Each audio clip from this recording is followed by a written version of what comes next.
शेर भाई कुछ बात करते हैं ओडीआई क्रिकेट के हवाले से। जब आपका एरा था, पाकिस्तान ना हर चीज़ में इनोवेशन लाता था, चाहे वो बैटिंग थी, बॉलिंग थी, स्पिन डिपार्टमेंट था, सिक्लैन जैसे आया बड़ी ज़्यादा आई, सईद अजमल ने भी कंटिन्यूटी पकड़ी।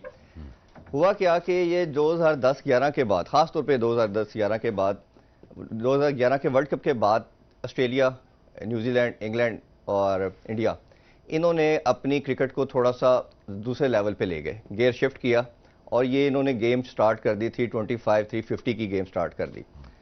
हमारे जो एक पूरी जो बोर्ड कह लें या टीम थी, एक शेल में चली गई, चाहे वो स्पॉट फिक्सिंग का मामला आया, जो भी था। हमने कैप्टन लगा दिया मिसबाह हक का।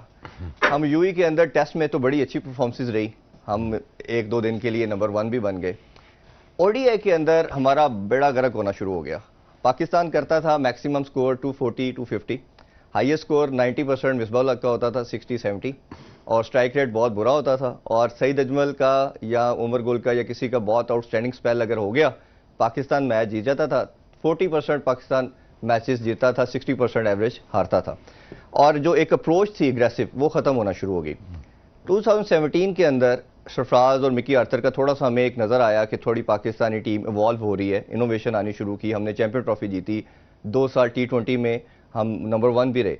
फिर दोबारा से देखा थोड़ा सा डिक्लाइन आना शुरू हुआ है। अभी नया कैप्टन है, वो ऑल स्पोर्ट हिम। तो ये पूरा ये 10 साल को कैसे आप समराइज करते हो कि क्या रीज़न नज़र आई ये नीचे जाने का वाइट बॉल में? 10 साल नहीं, 20 साल से डिटीरिएशन नजर आना शुरू हुई है। ठीक, 20 साल से हमारे क्रिकेट का एक सर्टेन टाइप ऑफ क्रिकेट हम खेल रहे हैं, जिसकी वजह से हमें लगता है कि हम उस तरह की ब्रांड ऑफ क्रिकेट नहीं खेले जिस तरह की हमसे रिक्वायर्ड है जी। अनफॉर्चुनेटली बोर्ड के डिसीजन भी ऐसे थे, कुछ सिलेक्शन ऑफ द कैप्टन भी ऐसी थी, जिसकी वजह से हमें ये लगा कि पाकिस्तान शायद बेहतरी की तरफ जाने को तैयार नहीं है। ठीक। But you know Pakistan has ruled the world cricket for since 85 till 2000 जी। और थोड़ा सा आगे 2005 तक भी। Somehow we did not cater our talent और इतना अच्छा मैनेज नहीं किया अपने टैलेंट को इन 20-25 सालों में जितना हमें करना चाहिए था, स्पेशली 2000 जी 95 के बाद। So once you about to pick average people and mediocrity अगर की तरफ जाते हैं आप, तो फिर ऑब्वियसली रिजल्ट इस किस्म के आते हैं। No disrespect to nobody, but you know कि honestly I don't watch cricket nowadays. अच्छा। मुझे पीटीवी में काम करना पड़ता है तो मुझे फोर्सफुली क्रिकेट देखनी पड़ती है। अच्छा। और अगर किसी को भी पूछ लें, मुझे 10 साल हो गए रिटायर हुए हुए भी, लेकिन बहुत सारे लोग मैं ऐसे मिलता हूं जो कहते हैं यार कि जब से आप गए हैं, या बहुत सारे आपके जो टीम के जो बैज आपका गया है जी, उसके बाद हम क्रिकेट देखना छोड़ दिए। वो इसलिए छोड़ दिए कि हमारे पास कैरेक्टर आना बंद हो गए हैं, या कैरेक्टर्स को लाना हमने छोड़ दिया। बिल्कुल ठीक। So I think it is bit sad you know कि हमारे पास कैरेक्टर्स नहीं है, हमारे पास क्रिकेटर्स ऐसे नहीं हैं, हमारे पास वो अग्रेशन नहीं है। हमने अपना जो क्रिकेट थी, जैसे हिंदुस्तान हमसे भागती थी लेट 90s में, अब हिंदुस्तान बिल्कुल अब वो चढ़ के खेलती है और हम बिल्कुल दब के खेलते हैं। तो उन्होंने हमारा अडॉप्ट कर लिया, हमने उनका अडॉप्ट कर लिया literally. So good for India and good for England and Australia, जिन्होंने अपने आप को मैनेज किया, अडॉप्ट किया। सो देखिए एक लंबी बहस है। You have to bring in the people, you know, those who can get the best and the best aggression out of the people। जी। और मुझे तो हमेशा ही होता है कि अच्छे लड़के बने, ऊपर जाएं, स्टार बने, ब्रांड बने। इस टीम में देखिए बाबर है, you know, Babar needs to improve many a times, but criticism उन पे ये आता है कि यार वो अग्रेसिव नहीं है, मैच नहीं जिताते, तो सेल्फिश खेलते हैं। बट ये थिंग इज कि उसके पास एक टेक्निक थी टेस्ट की, एक थी वनडे की, फिर वो T20 का प्लेयर बन रहा है। प्रेशर उस पर बहुत ज़्यादा है कि यार अब दुनिया है, अब दुनिया डिमांड तो करती है भाई, आप कप्तान हैं और आप खेलना तो है, लेकिन उसको समहाउ अपनी बैटिंग को चेंज करना पड़ेगा। सो आई थिंक अब वो इवॉल्व कर रहा है आस्ता आस्ता अपने आप को। अच्छा भाई, उसमें एक मैं आपसे एक और चीज़ जानना चाहूँगा बाबर के रिगार्डिंग। अभी जैसे हमने सीरीज देखी साउथ अफ्रीका की, उधर बैटिंग विकेट थी, थोड़ा अच्छा परफॉर्म किया। जैसे ही हमने देखा कि जो जिम्बाब्वे के सीरीज हुई, वो सिर्फ रिजवान एक ऐसा बैट्समैन नज़र आया पूरी टीम में जिसने पावर हिटिंग भी डेवलप की, इनोवेशन भी लेके आया, रैम्प शॉट मार रहा है, स्वीप मार रहा है, हर तरह की शॉट खेली। अगर वो ना खेलता तो शायद हम बहुत नीचे चले जाते। बाबर ने पीएसएल के अंदर 5 मैचेस के अंदर 50 की, जिसमें से 4 मैच कराची किंग्स हारा, 2 में वो नॉट आउट गया। तो ऑनर्स तो कैप्टन के तौर पे उनके ऊपर बहुत ज्यादा आ जाता है, क्योंकि अब वो पाकिस्तानी टीम के तीनों फॉर्मेट के कैप्टन है। तो अगर इसी तरह की अप्रोच अगर वो कंटिन्यू लेके इंटरनेशनल लेवल पे, तो आप नहीं समझते कि ये बहुत बड़ा नुकसान होगा उनके लिए भी और टीम के लिए भी? बात ये कि देखें, फ्रेंचाइजी मॉडल बिल्कुल डिफरेंट है और पाकिस्तान का बिल्कुल डिफरेंट है, और क्रिटिसिज्म उन पे आ तो रहा है। अब वो अपनी कोशिश तो कर रहा है कि इसके पास टेक्निक है जो उसको चेंज कर रहा है, उसमें उसको टाइम लगेगा, मेहनत करनी पड़ेगी। एक उसके अंदर एक चीज़ है ही नहीं हार्ड हिटिंग वाली जी, तो डेवलप कर रहा है ना जी। तो जब डेवलप करेगा और उसके बाद वो इम्प्लीमेंट करेगा तो फिर हम जज कर सकते हैं। लेकिन अगेन उसकी एक सर्टन टाइप का एक बैट्समैन है, वो सर्टन टाइप बैट्समैन को आपने अब प्रेशर डाल रहे हैं मीडिया पे। अब वो कर तो रहा है, और बहुत सारे लोग कह रहे हैं 40 पे हमें सोच चाहिए, 60 पे सोच चाहिए, but again is an asset and I hope over the period of time ये शायद बेहतर कर ले। But you know again other side PSL में कोई परफॉर्म ना किया, लेकिन इंटरनेशनल क्रिकेट में वो परफॉर्म कर रहे हैं। फखर जमान जी, फखर की सर बात करना चाहेंगे, ये बड़ा ज़बरदस्त खेल रहा था, और साउथ अफ्रीका के अगेंस्ट जो एक सीरीज इसने इनिंग्स खेली 193 की, मतलब दैट वाज रिमार्केबल, और इवन उसके बाद भी बड़ी अच्छी निक में नजर आए, बट पीएसएल में हमें लगा कि आउट ऑफ सॉक्स नजर आ रहे हैं। तो फखर को कैसे देखते हैं वॉल्व होते हुए? कभी बहुत अच्छा हमें नजर आते हैं, कभी बैठ जाते हैं। मैंने जो देखा है, जब बैट पे बॉल अच्छा आती है उन पिचेस पे ये बड़ा अच्छा परफॉर्म कर जाते हैं, या जरा थोड़ी बॉल फंसती है उधर इनको प्रॉब्लम हो जाती है। तो आप इसको कैसे देखते हैं सर? देखिए, अब फखर खेलते हुए मेरे ख्याल में 4-5 साल हो गए हैं जी। अब ये प्रॉपर बैट्समैन बन चुका है, और मेरे ख्याल से कि ये इन्वेस्टमेंट का टाइम है इन पे जी। और अगेन इन पे थोड़ी हैवी जिम्मेदारी है, लेकिन ये पूरा बैट्समैन ही आपको जिता सकता है, बिल्कुल ठीक। और इसको आप वो नहीं कर सकते। पीएसएल की परफॉर्मेंसेज ऐसी चीज़ें यार जो कभी आती कभी नहीं आती। Every batsman would love to perform every format, in every format, but unfortunate है कि वो परफॉर्म नहीं कर सके पीएसएल में। I would love to see that कि जिस तरह परफॉर्म की थी साउथ अफ्रीका के खिलाफ, वो यहाँ पे आके अच्छा पीएसएल में खेलते, बट अगेन वो नहीं कर पाए। बट अब मुझे what matters for me right now कि अब वो इंग्लैंड में क्या करते हैं। बिल्कुल ठीक है, अगर तगड़ा खेलते हैं तो फिर पाकिस्तान की आधी प्रॉब्लम सॉल्व होती है वहीं पे एज एन ओपनर। अच्छा शिव भाई, मैं सबसे ज़्यादा इम्प्रेस हुआ हूँ मोहम्मद रिजवान से। आज से 4-5 साल पीछे हम देख लें तो वो एक ऐसा बैट्समैन था जिसे हिट ही नहीं लगती थी, और कहा जाता था, एक आम टेक्नोलॉजी बोली जाती थी, इसे तो दायरा भी नहीं हो पा रहा। खेलता कहाँ था 4-5 साल पहले? मतलब वो कभी कभी उनको अपॉर्चुनिटी मिलती थी जब सरफराज नहीं खेलता था, डोमेस्टिक भी और इंटरनेशनल लेवल पे भी। नहीं, किस नंबर पे खेलता था बैटिंग? जी वो बिल्कुल 5वें-6ठे नंबर पे आते थे। हाँ तो फिर हाँ अच्छा, लेकिन एक पावर हिटिंग जो थी, ओपन कराओगे वो रन्स करेगा ही करेगा। नहीं वैसे हमने देखा कि उन्होंने जो इम्प्रूव की अपनी पावर हिटिंग भी, इनोवेशन बहुत ज्यादा लेके आए, और पाकिस्तान टीम में जाके 5वें नंबर पर परफॉर्म करे ना। T20 में तो किसी को भी ऊपर भेज दो, 120 बॉलें पकड़ा दो, दायरा पकड़ा दो, तो कोई परफॉर्म कर सकता है। आई एम नॉट सेइंग कि वो अच्छा बैट्समैन नहीं है, बड़ा बैट्समैन नहीं है, बट उनके पास अपॉर्चुनिटी ज्यादा है। और मिडिल ऑर्डर में सबसे मुश्किल काम, जो T20 में सबसे मुश्किल काम है वो मिडिल ऑर्डर का है। बिल्कुल ठीक, वो जो फिनिशर का है, जो 5वें-6ठे में आ रहा है। So I think you know it's tough time for. इसी के साथ मैं थोड़ा सा सरफराज की भी बात करना चाहूंगा। अगर आप जैसे कह रहे हैं कि आप इन दोनों के कंपैरिजन कैसे देखते हैं, और सेकेंडली ये कि अगर सरफराज पहले कैप्टन था, आप टीम के साथ उसको लेके फिर आ रहे हो, सैर करके वापस आ जाता है, खेलता नहीं है, तो आप रुहेल को रख लो यार, नए लड़के को तैयार कर लो, रादर देन कि आप सरफराज को लेके जा रहे हो, ना बच्चा तैयार हो रहा है और सरफराज को खिलाया भी नहीं जा रहा। तो इस डिसीजन को कैसे देखते हैं आप? That you have to ask to the chief selector, not to me. My wishful thinking is yes, Rohail जाए। बिल्कुल मेरी विशफुल थिंकिंग है, लेकिन आप वो नहीं लेके जा रहा था, इसका जवाब मैं क्या दूं? हाँ नहीं, मतलब लॉजिक इस पे प्रवेल कर, यही करनी चाहिए कि आप मैं तो यही सवाल करना, मैं भी चाहता हूँ, वो भी चाहते हैं। देखिए अब जब आपके पास रिजवान कीपर आ चुका है तो then I think you need another guy. अगर पता नहीं आप क्या सोच रहा है chief selector, I don't know, I really don't know what is he thinking. बिल्कुल ठीक है, वापस आके मैं फास्ट बॉलर के हवाले से आपसे बात करना चाहूंगा। It's a time for short commercial break, game on है। The cherry on the cake जो बन गया उसके लिए वो पीएसएल बन गया। पीएसएल में उसको मौका मिला, उसने डिस्प्ले किया सारा। देखिए अगेन ये परफॉर्मेंसेस की बात होती है। अब फोकस हुआ 5-6 साल उसने पता नहीं क्यों ज़ाया किए और किस वजह से किए, but you know to each their own कि वो किस तरह सीखना चाहते हैं, किस तरह वो बढ़ना चाहते हैं। तो but I think now is right there in the Cardiff. Practice चलना शुरू हो गई है जी, चल रही है। छोटा ग्राउंड है ये, बड़ा ग्राउंड नहीं है, बहुत बड़ा ग्राउंड नहीं है, तो इसकी वजह से शायद स्कोर भी हमें देखने को ज्यादा मिले। इसके जो सामने स्क्वायर की चीजें लंबी हैं, but you know Shoaib Maqsood है, खेलता है सामने, अच्छी शॉटें मारता है, अगर you know the perfect setting out there. अच्छा, उसका नंबर क्या सर देखते हैं, क्योंकि मेरी शोएब से भी बात हुई, ही सेड कि मैं वैसे पर्सनली मैं टीम को प्रेफरेंस कर देता हूं, चाहे T20 हो या ओडी हो, बट टीम की जहां रिक्वायरमेंट होगी मैं वहां खेलूंगा, तो 3 नंबर तो बाबर का है, वो तो उससे मिल नहीं सकता।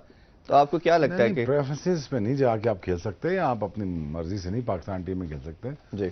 रिजवान को 5 नंबर पर परफॉर्मेंस 5 नंबर पर खेलना है तो वहाँ उसको परफॉर्मेंस देनी है जी।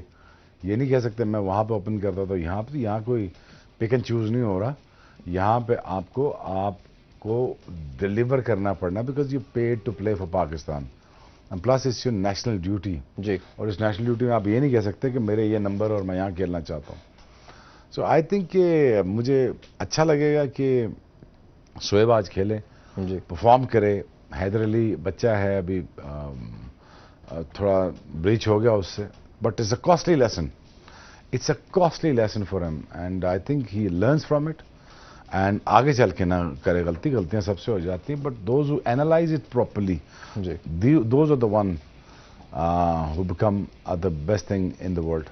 बिल्कुल ठीक है। तो शिव भाई, इसमें कैप्टन का या कोच का कितना रोल होता है, क्योंकि आपने भी बड़े कैप्टन के साथ खेला और आपकी कई दफ़ा स्टेटमेंट देखने को भी मिली कि मुझे सही तरह कैटर नहीं किया गया, तो इनका क्योंकि फादर फिगर का रोल आता है कैप्टन का या कोच का, तो एक प्लेयर बनाने में या डेवलप करने में, जैसे हम बाबर की बात करते हैं तो मुझे लगता है कि जैसे सरफराज और मिकी आर्थर ने बड़ा उसको टेक केयर किया, उसको 3 का स्लॉट दिया, बड़े लोग थे उस टाइम, हफीज़ खेलता था 3 पे, उसको आगे पीछे किया, उसको एक स्पेस दी इस जगह के लिए, यूनुस खान भी इवन टीम में थे तब, तो उसको एक बनाया गया। तो ये आजकल की मैनेजमेंट या ये मसले मसाइल अभी कुछ ज़्यादा दिखने में नज़र आ रहे हैं। नहीं, बात बिल्कुल ठीक है, बाबर आजम को बनाया गया, स्पेस दी गई, खिलाया गया, फिर उसको जितना क्रेडिट देना चाहिए सरफराज या मिकी आर्थर को उतना कम है।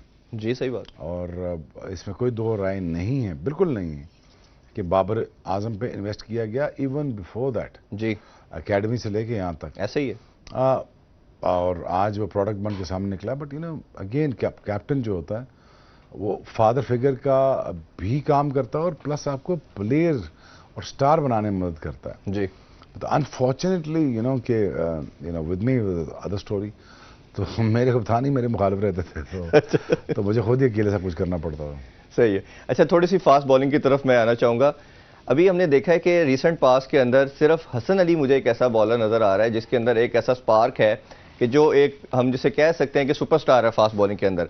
शहीन शाह अफरीदी को हम बोलते तो ज़रूर हैं कि यार ये बड़ा अच्छा हमें एसेट है, उसे कैटेगरी में ए भी मिला, ग्रेड भी दे दिया गया, उस पर मैं आपसे पूछना चाहूँगा। लेकिन हमने देखा कि वो कंटिन्यूसली परफॉर्मेंसेज उसकी हमने कंसिस्टेंट नहीं है और विकेट टेकिंग भी नहीं है। साउथ अफ्रीका के अंदर बड़ी मार पड़ी उसको T20 के अंदर भी, बट हसन अली को देखा जाए तो दोनों सीरीज जितवाई उसने, उसमें पाकिस्तान में भी और उधर भी। Yes, he's a character, he's a good fast bowler, he's a very clever fast bowler. जी। अगर उसकी स्मार्टनेस का अंदाजा लगाना चाहे ना तो आप पता लग जाएगा आपको कि कितना तगड़ी बॉलिंग करता है। तो complete character and a fascinating character. True. But again अगर आपको सुपरस्टार बनना है, फॉर शाहीन शाह अफरीदी के लिए कह रहा हूँ, अगर सुपरस्टार बनना तो you have to win matches. जी जी जी। नाम नहीं बन सकता आपका बगैर जिताए हुए। बिल्कुल। ये खाम ख्याली होते ही जी मैं जाके आपको जिता, मैं आपको जाके थोड़ा सा ये वो कर दे, पपियाँ से करके मैं स्टार बन जाऊंगा, ऐसा नहीं होता। You have to win matches. Is a good fast bowler, but it needs to win series, he needs to start winning series for Pakistan. अच्छा, वो मेरे ना अभी लास्ट मैंने एक शो किया मोहम्मद हफीज़ का, तो उन्होंने कहा कि हमारे टाइम के अंदर सारे मैच विनर थे और मैच विनर की वजह से डिस्कशन जो हमारी होती थी, मेरी, शुएब की, अफरीदी की, रज़ाक की, कि जिताना कैसे है मैच, इंजमाम की।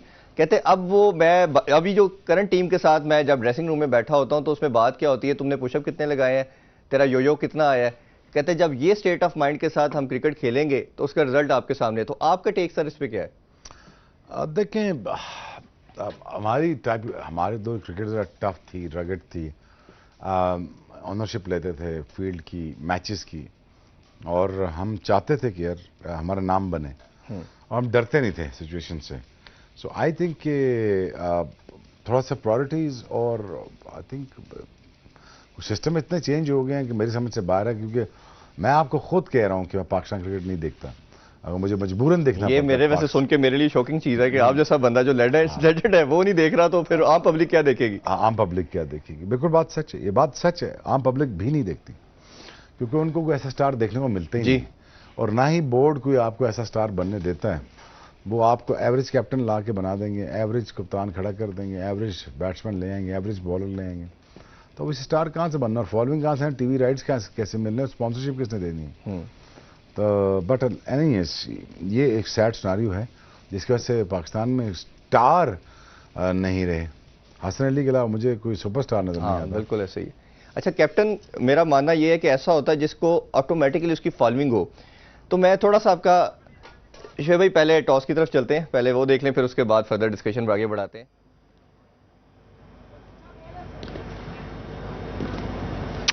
England have won the toss. Ben Stokes, if you could come forward, please. Ben, what are you going to do and what do you make of the wicket? We're going to have a bowl. I'm not a massive wicket watcher, to be honest, but you know, we've been a successful team bowling, and just because we've got a change of personnel doesn't mean we'll change our ways. Yeah, first game of the series for you. You seem to love playing at this ground in Cardiff. Looking forward to it? Yeah, we are looking forward to it, and yeah, this is beautiful ground, and we are playing good in here. What about your match practice coming into this game? Of course, we saw a lot of rain. Is that a worry for you at all? No, to be honest, we are not worried because of we have 10 days on Derby, and we are playing for 2-3 matches. Now we are ready for a match. What team? मजे की बात ये थी कि changes इतनी कर दी कि खुद को भी उसको नाम नहीं याद कि यार क्या कौन कौन सा खेल रहा है, हमें कैसे याद होंगे, अभी टाइम लगेगा। So yeah, put your money where your mouth is basically, but it'll be tough for Pakistan batsmen. You know, पहला मैच है, मैं don't expect Pakistan to do wonders because अगर हम कहेंगे एक स्क्वाड भी नजर आ जाए प्लेइंग 11 तो फिर हमें ज्यादा डिस्कशन। जी हाँ जी, तो उसमें भी हम देखते हैं साउथ शकील का तो नाम ले लिया था, उसको इंडक्ट कर लिया। मकसूद आया, साउथ शकील आया है, और अब देखते हैं कि बाकी टीम क्या होती है। बट आई थिंक पाकिस्तान को आई थिंक यहाँ पे एक तगड़ा मैच खेलना चाहिए। अच्छा थोड़ी सी मुश्किल होगी पाकिस्तान की, आप भी वेरी ऑनेस्ट, मुश्किल होगी, बॉल सीम करेगा, यू नो कंडीशन है। ऊपर देखे ना, इंग्लैंड है, इंग्लैंड में आप पत्थर भी फेंगे वो भी सीम कर जाएगा। बिल्कुल ठीक। अच्छा थोड़ा सा मैं बात हारिस रऊफ के हवाले से करना चाहूँगा। उसको भी ऑलमोस्ट 2-2.5 साल तो हो गए हैं टीम के साथ ट्रैवल करते हुए, बहुत खेला है लेकिन कंसिस्टेंट वो भी परफॉर्मेंस नहीं दे पा रहा। आप उसकी बॉलिंग हारिस रऊफ सर, रऊफ, अच्छा ये पाकिस्तान की ये आ गया जी स्क्वाड, मोस्ट लाइकली वही टीम जो हम सोच रहे थे वही है। अच्छा जी, इमाम आ गया जी, हैं जी, ओपनर फखर, ओपनर बाबर 3, रिजवान 4 पे, रिजवान को 4 पे कर दीजिए। अच्छा शकील आ गया जी 5 पे और मकसूद 6 जी। Shoaib and Fahim very good, Hasan भी कैन बैट एज वेल जी। ओके रऊफ, ओके मुझे था सिर्फ T20 मोड से निकल के जरा वनडे के मोड में आना पड़ेगा, but this is the best team and we have no one spinner Shadab ji, that's it. Okay, तो इसमें बॉल थोड़ी स्पिनर को देती है मदद सर? 30, 40 और 50, और 50 के 50 ओवर इन 5 को करने पड़ेंगे। हाँ, अगर किसी को मार पड़ गई तो आपके पास छठी ऑप्शन नहीं है। आई डोंट नो कि हु कैन बॉल। फखर थोड़ी कर लेता है ball, left arm Orthodox bowler है वो।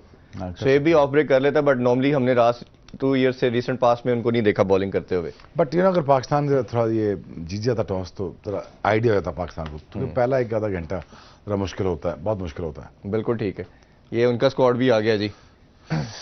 Salt, Malan, Crawley, Wayne, Stoke, Simpson, पांचों नाम पहले तो पूरे हैं उनके, पहले 5 तो उनके सारे रनआउट नाम है। तगड़ी टीम है, तगड़ी जी जी जी। साकिब महमूद है, क्रेश है, गेगरी देखें छठे नंबर पे है, ग्रेगरी बहुत अच्छा प्लेयर है जी। पाकिस्तान है जी, हाँ पाकिस्तान। बॉलिंग हमारे लिए न्यू फेसेस है, 5 अनकैप्ड प्लेयर है, वो डेब्यू है। उनके लिए नई चीज नहीं है, नहीं है, बिल्कुल सही। वो तो इन कंडीशन से खेलते आ रहे हैं, बचपन से खेलते आ रहे हैं। सो मुझे तो इनका बैटिंग ऑर्डर देख के तो मुझे तो लग रहा है कि ये पूरी तगड़ी टीम है इनकी। नहीं पूरी टीम है। ये चेस करने जा रहे हैं, और first royal London ODI।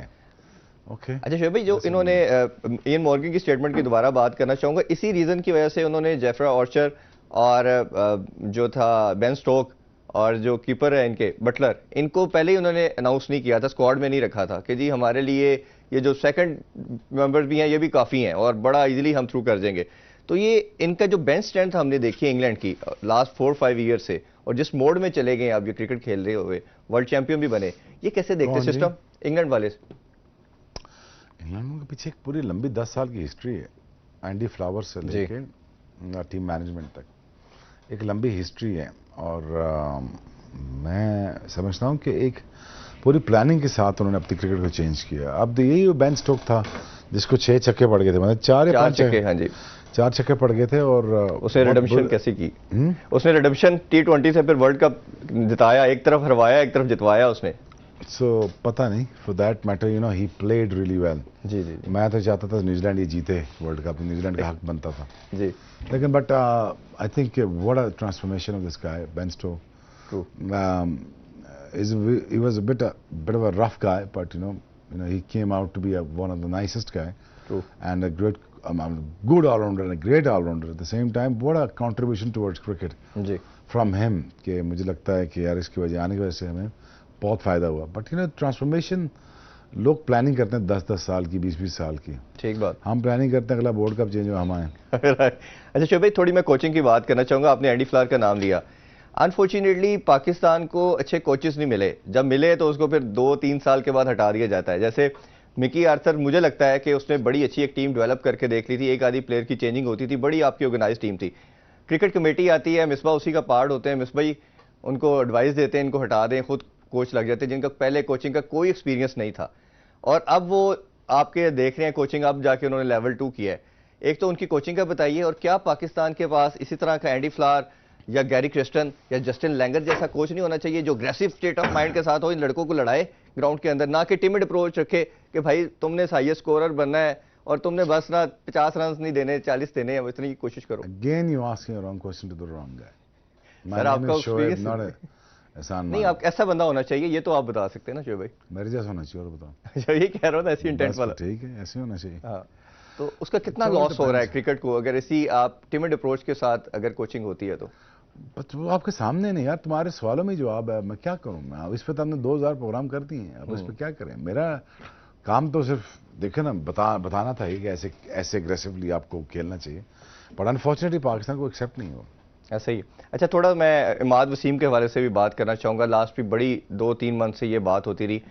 Imad Wasim ने जिस तरह अपनी कराची किंग्स को टाइटल भी जितवाया, और अभी रिसेंट तो उन्होंने PSL में अच्छा परफॉर्म नहीं कर पाए, बट उनको T20 के अंदर अपॉर्चुनिटी मिल गई है, ODI के अंदर उनको नहीं रखा गया, नवाज को प्रेफरेंस दी गई। इस डिसीजन को कैसे देखते हैं कि इमाद, क्या आपको लगता नहीं है जिस तरह वो बॉल भी कर लेता है न्यू बॉल से, और ऐसा बॉलर के तौर पे, ऑलराउंडर के तौर पे टीम का पार्ट होता स्क्वाड का, तो ज्यादा बेनिफिशियल था टीम के लिए? I think Nawaz has the likeness for Wasim. Wasim has the likeness for Nawaz भी, ओके, वेरी ऑनेस्ट। और अब अगेन अब सिलेक्शन उसने की है, अब उसके बिहाफ पे मैं जस्टिफाई करूं, ये अजीब सी बात लगती है कि नहीं लगती? नहीं, लेकिन I can answer for the people यार, I can not answer on the behalf of the people, you see. तो मैं उनको डिफेंड नहीं कर सकता। तो यू नो अगेन, अगर क्यों रखा है और अमाद को क्यों निकाला, अमाद वसीम जो है, I think is an asset.